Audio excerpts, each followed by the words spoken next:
Everyone, ನಮಸ್ಕಾರ ಎಲ್ಲರಿಗೂ. ಇದು ಸೈಕ್ಲೋನ್ ಟೈಮಲ್ಲಿ ಬೀಚ್ ವ್ಯೂ ಹೇಗಿರುತ್ತೆ ಅಂತೇಳಿ ನೋಡುವ ಅಂತೇಳಿ ಬಂದಿದ್ದೇವೆ. ಬಟ್ ಆ್ಯಕ್ಚುಲಿ ನಾವು ಬೀಚಿಗೆ ಅಂತೇಳಿ ಬಂದದಲ್ಲ.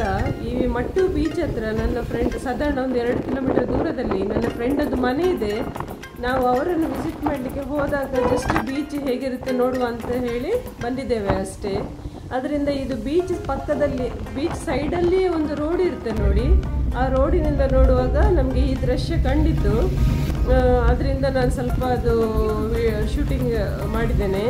ಇದು ಒಂದು ಸೈಡಲ್ಲಿ ನದಿ ಇದೆ ನೋಡಿ, ಇದು ಒಂದು ಸೈಡಲ್ಲಿ ನದಿ, ಆಮೇಲೆ ಇನ್ನೊಂದು ಸೈಡಲ್ಲಿ ಸಮುದ್ರ ಇದೆ.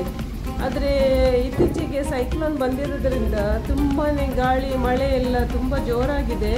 ಅದು ರೆಡ್ ಅಲರ್ಟ್ ಹಾಕಿದ್ದಾರೆ, ಅದರಿಂದ ಬೀಚಿಗೆ ಹೋಗ್ಲಿಕ್ಕಿಲ್ಲ. ಅದರಿಂದ ನಾವು ಕೂಡ ಬೀಚಿಗೆ ಇಳಿಲಿಲ್ಲ. ಆದರೆ ಈ ಮಟ್ಟು ಬೀಚಿನ ಇಷ್ಟು ಹತ್ತಿರ ಬಂದ ಮೇಲೆ ಜಸ್ಟ್ ಈ ಟೈಮಲ್ಲಿ ಒಂದು ಬೀಚ್ ಹೇಗೆ ಕಾಣ್ತದೆ ನೋಡುವ ಅಂತೇಳಿ ಹೋಗಿದ್ದೇವೆ ಅಷ್ಟೇ. ಅದರಿಂದ ಇದು ನೋಡಿ, ಈ ಸೈಕ್ಲೋನ್ ಟೈಮಲ್ಲಿ ಬೀಚ್ ಹೀಗಿರುತ್ತೆ. ಈ ಬೋಟ್ ಎಲ್ಲ ಎಳೆದು ಮೇಲೆ ಹಾಕಿದ್ದಾರೆ, ಮೀನು ಹಿಡಿಲಿಕ್ಕಿಲ್ಲ. ಮತ್ತು ಈ ಸಮುದ್ರ ಕೂಡ ಉಂಟಲ್ಲ, ತುಂಬಾ ಎಗ್ರೆಸಿವ್ ಇದೆ. ಈ ವೇವ್ಸ್ ಎಲ್ಲ ತುಂಬಾ ಎಗ್ರೆಸಿವ್ ಇದೆ.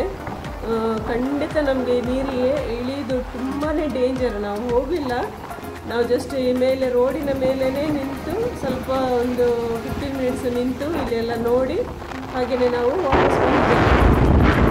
ತುಂಬ ಗಾಳಿ ಮಳೆ ತುಂಬ ಜೋರಾಗಿದೆ.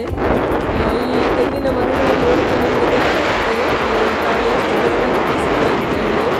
ಹಾಗೆಯೇ ಮಳೆ ಕೂಡ ಬರ್ತಿತ್ತು. ಆದರೆ ಸ್ವಲ್ಪ ಮಳೆ ಕಡಿಮೆ ಆದಾಗ ನಾವು ಇಲ್ಲಿ ಇಳಿದು ಅಲ್ಲಿಂದಲೇ ಸ್ವಲ್ಪ ಹೀಗೆ ಬೀಚ್ ನೋಡಿ ವಾಪಸ್ ಬಂದಿದ್ದೇವೆ. ಸೊ ಈ ಸೈಕ್ಲೋನ್ ಟೈಮಲ್ಲಿ ಬೀಚದ್ದು ಒಂದು ವ್ಯೂ ಹೀಗಿರುತ್ತೆ ಅಂತ ಹೇಳಿ ನಮಗೆ ಒಂದು ಐಡಿಯಾ ಅಷ್ಟೆ.